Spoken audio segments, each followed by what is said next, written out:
হযরত হুযায়ফা রাদিয়াল্লাহু আনহু বলেন, নবী করিম সাল্লাল্লাহু আলাইহি সাল্লাম যখন কোনো কঠিন সমস্যার সম্মুখীন হইতেন, তখন তিনি তৎক্ষণাৎ নিজেকে নামাজে মনোনিবেশ করিতেন। নামাজ আল্লাহ তাআলার বড় রহমত। এইজন্য প্রত্যেক পেরেশানির সময় নামাজের দিকে ঝুঁকিয়ে পড়া মানে আল্লাহ তাআলার দিকে ঝুঁকিয়ে পড়া।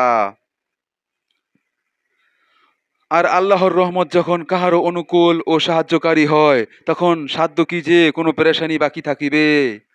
অনেক রওয়াতে বিভিন্নভাবে এই বিষয়টি বর্ণিত হইয়াছে। সাহাবায়ে কেরাম রাদিয়াল্লাহু আনহু যাহারা প্রতিটি কদমে হুজুর সাল্লাল্লাহু আলাইহি সাল্লামের অনুসারী ছিলেন, তাহাদেরও ঘটনাবলিতেও ইহা বর্ণিত হইয়াছে। হযরত আবু দারদা রাদিয়াল্লাহু আনহু বলেন, যখন ধূলিঝড় শুরু হইত, তখন হুজুর সাল্লাল্লাহু আলাইহি সাল্লাম মসজিদে তাশরিফ নিয়া যাইতেন এবং ঝড় শেষ না হওয়া পর্যন্ত মসজিদ হইতে বাহির হইতেন না। এমনি ভাবে সূর্য ও চন্দ্রগ্রহণের সময়ও হুজুর সাল্লাল্লাহু আলাইহি সাল্লাম নামাজে মনোনিবেশ করিতেন। হযরত সুহাইব রাদিয়াল্লাহু আনহু হুজুর সাল্লাল্লাহু আলাইহি সাল্লামের হইতে বর্ণনা করেন যে, পূর্ববর্তী আম্বিয়ায়ে কেরাম আলাইহিস সালামের এই অভ্যাস ছিল যে, যে কোনো মুসিবতের সময় তাহারা নামাজে মশগুল হইয়া যাইতেন। হযরত ইবনে আব্বাস রাদিয়াল্লাহু আনহু একবার সফরে ছিলেন। পথিমধ্যে সংবাদ পাইলেন যে তাহার পুত্রের ইন্তেকাল হইয়া গিয়াছে। তিনি উট হইতে নামিয়া ২ রাকাত নামাজ আদায় করিলেন।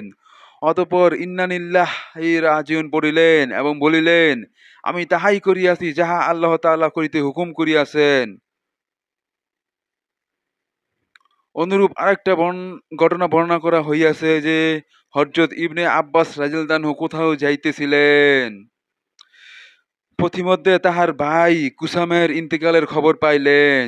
রাস্তায় এক পার্শ্বে যাইয়া উট হইতে নামিয়া ২ রাকাত নামাজ পড়িলেন এবং আত্তাহিয়াতুর মধ্যে দীর্ঘ সময় পর্যন্ত দোয়া করিতে থাকিলেন। অতঃপর উটে সোয়ার হইয়া কুরআন পাকের আয়াত পাঠ করিলেন। আয়াতের অর্থ হইল, আল্লাহর সাহায্য হাসিল করো সবর ও নামাজের মাধ্যমে, এবং নিঃসন্দেহে এই নামাজ অত্যন্ত কঠিন কাজ। তবে যাহাদের অন্তরে খুশু রহিয়াছে তাহাদের জন্য কঠিন নহে। খুশুর বিবরণ ৩য় অধ্যায়ে বিস্তৃতভাবে আসিতেছে। তাহার সম্পর্কে আরো একটি ঘটনা আছে যে, হুজুর সাল্লাল্লাহু আলাইহি সাল্লামের বিবিগণের কোন একজনের ইন্তিকালের সংবাদ পাইয়া তিনি সেজদায় পড়িয়া গেলেন। একজন জিজ্ঞাসা করিল, ইহার কারণ কি? তিনি বলিলেন, হুজুর সাল্লাল্লাহু আলাইহি সাল্লাম আমাদিগকে ইহাই বলিয়াছেন যে, যখন তোমরা কোনো দুর্ঘটনা দেখো, তখন সেজদায় অর্থাৎ নামাজে মশগুল হইয়া যাও। উম্মুল মুমিনের ইন্তেকালের চাইতে বড় দুর্ঘটনা আর কি হইতে পারে? আবু দাউদ শরীফ। হযরত উবাদাহ রাদিয়াল্লাহু আনহু এর ইন্তেকালের সময় যখন নিকটবর্তী হইল, তখন তিনি উপস্থিত লোকদিগকে উদ্দেশ্য করিয়া বলিলেন, আমি তোমাদের সকলকে আমার মৃত্যুর পর কান্নাকাটি করিতে নিষেধ করিতেছি। যখন আমার রূহ বাহির হইয়া যাইবে, তখন প্রত্যেকেই উজু করিবে এবং আদবের প্রতি লক্ষ্য রাখিয়া উজু করিবে। অতঃপর মসজিদে যাইবে এবং নামাজ পড়িয়া আমার জন্য আল্লাহর কাছে গুনাহ মাফির দোয়া করিবে।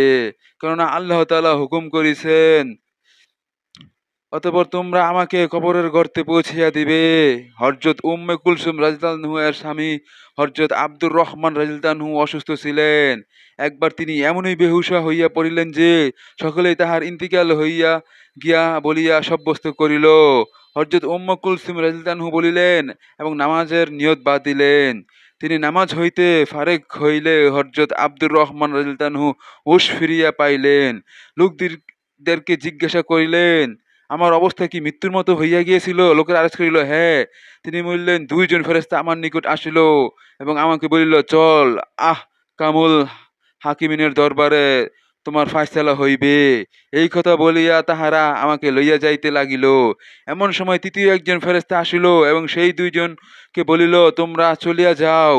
ইনি ওই সমস্ত লোকদের মধ্যে একজন যাহাদের তকদিরে সৌভাগ্য ওই সময় লিখিয়া দেওয়া হইছে যখন তাহার মায়ের পেটে ছিলেন। এখনো তাহার দ্বারা তাহার সন্তানগণের আরো অনেক উপকার হাসিল করা বাকি রহিয়া গিয়াছে। ইহার পর হযরত আব্দুর রহমান রাদিয়াল্লাহু আনহু ১ মাস পর্যন্ত জীবিত ছিলেন, অতঃপর ইন্তিকাল করেন। হযরত নজর রাদিয়াল্লাহু আনহু বলেন, একবার দিনের বেলায় ঘোর অন্ধকার হইয়া গেল, আমি দৌড়াইয়া হযরত আনাস রাদিয়াল্লাহু এর খেদমতে হাজির হইলাম। আমি জিজ্ঞাসা করিলাম, হুজুর সাল্লাল্লাহু আলাইহি সাল্লামের জামানায় কখনো কি এরূপ অবস্থা হইয়াছে? তিনি বলিলেন, খোদার পানা, হুজুরের জামানায় তো সামান্য জোরে বাতাস বহিলেই আমরা মসজিদে দৌড়ে যাইতাম আর মনে করিতাম না জানি কিয়ামত আসিয়া গেল।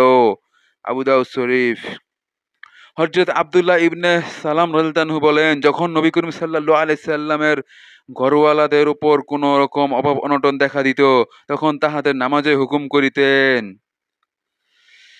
এবং বলিতেন, অর্থাৎ হে রাসূল, আপন ঘরওয়ালাদেরকে নামাজের হুকুম করিতে থাকুন এবং নিজেও উহার এহতেমাম করুন। আপনাকে রুজু উপার্জনে লাগাইতে চাই না, রুজু তো আপনাকেই আমি দেব।